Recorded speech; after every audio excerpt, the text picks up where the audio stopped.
Hello! Hello to another short story. Today it's probably the second to last short story narration here at my desk and not there on my couch, which is just like this far away. I'm almost done with all the rewiring and rerouting and all that jazz. I'm a bit pooped today, so a very short intro, but it's also a very short story written by O. Henry, a story about the passing of time and about old friends, that all with the very unmistakable O. Henry twist. Here is After 20 Years by O. Henry.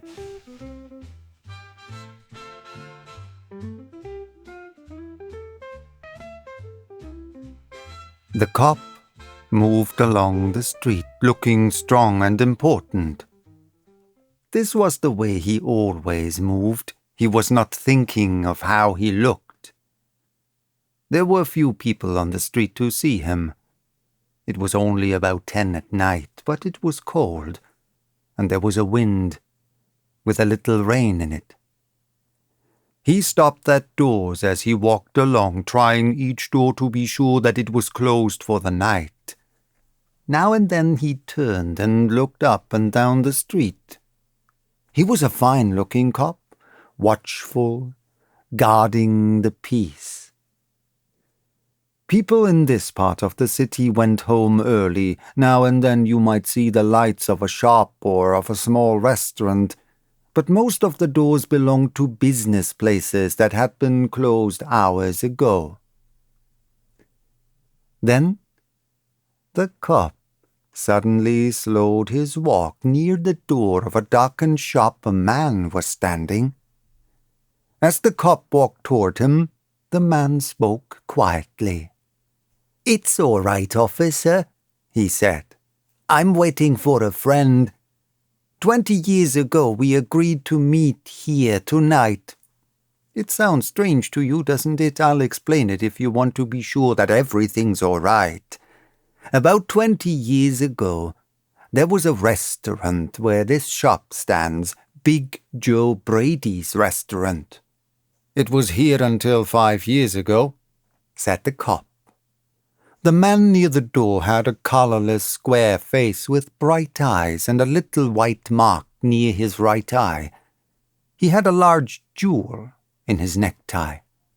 20 years ago tonight," said the man, "I had dinner here with Jimmy Wells. He was my best friend and the best fellow in the world. He and I grew up together here in New York, like two brothers. I was 18 and Jimmy was 20. The next morning I was to start for the West. I was going to find a job and make a great success. You couldn't have pulled Jimmy out of New York. He thought it was the only place on earth. We agreed that night that we would meet here again in 20 years. We thought that in 20 years we would know what kind of men we were and what future waited for us." "It sounds interesting," said the cop. "A long time between meetings, it seems to me. Have you heard from your friend since you went west?" "Yes, for a time we did write to each other," said the man. "But after a year or two we stopped. The West is big. I moved around everywhere and I moved quickly, but I know that Jimmy will meet me here if he can. He was as true as any man in the world. He'll never forget. I came 1,000 miles to stand here tonight, but I'll be glad about that if my old friend comes too." The waiting man took out a fine watch covered with small jewels. 3 minutes before 10, he said. It was 10 that night when we said goodbye here at the restaurant door. "You were successful in the West, weren't you?" asked the cop. "I surely was. I hope Jimmy has done half as well. He was a slow mover. I've had to fight for my success. In New York, a man doesn't change much. In the West, you learn how to fight for what you get." The cop took a step or two. "I'll go on my way," he said. "I hope your friend comes all right. If he isn't here at 10, are you going to leave?" "I am not," said the other.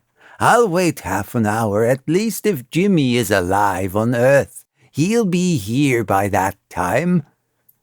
Good night, officer." "Good night," said the cop and walked away, trying doors as he went. There was now a cold rain falling, and the wind was stronger. The few people walking along that street were hurrying, trying to keep warm. And at the door of the shop stood the man who had come 1,000 miles to meet a friend. Such a meeting could not be certain. But he waited. About 20 minutes he waited, and then a tall man in a long coat came hurrying across the street. He went directly to the waiting man. "Is that you, Bob?" he asked doubtfully. "Is that you, Jimmy Wells?" cried the man at the door. The new man took the other man's hand in his. "It's Bob. It surely is. I was certain I would find you here if you were still alive. 20 years is a long time. The old restaurant is gone, Bob. I wish it were here so we could have another dinner in it. Has the West been good to you?" "It gave me everything I asked for." "You've changed, Jimmy. I never thought you were so tall." "Oh, I grew a little after I was 20. "Are you doing well in New York, Jimmy?" "Well enough. I work for the city. Come on, Bob. We'll go to a place I know and have a good long talk about old times." The two men started along the street arm in arm. The man from the West was beginning to tell the story of his life. The other, with his coat up to his ears, listened with interest. At the corner stood a shop bright with electric lights. When they came near, each turned to look at the other's face. The man from the West stopped suddenly and pulled his arm away. "You're not Jimmy Wells," he said. 20 years is a long time, but not long enough to change the shape of a man's nose." "It sometimes changes a good man into a bad one," said the tall man. "You've been under arrest for 10 minutes, Bob. Chicago cops thought you might be coming to New York. They told us to watch for you. Are you coming with me quietly? That's wise. But first, here is something I was asked to give you. You may read it here at the window. It's from a cop named Wells."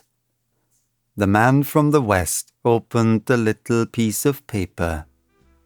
His hand began to shake a little as he read. "Bob, I was at the place on time. I saw the face of the man wanted by Chicago cops.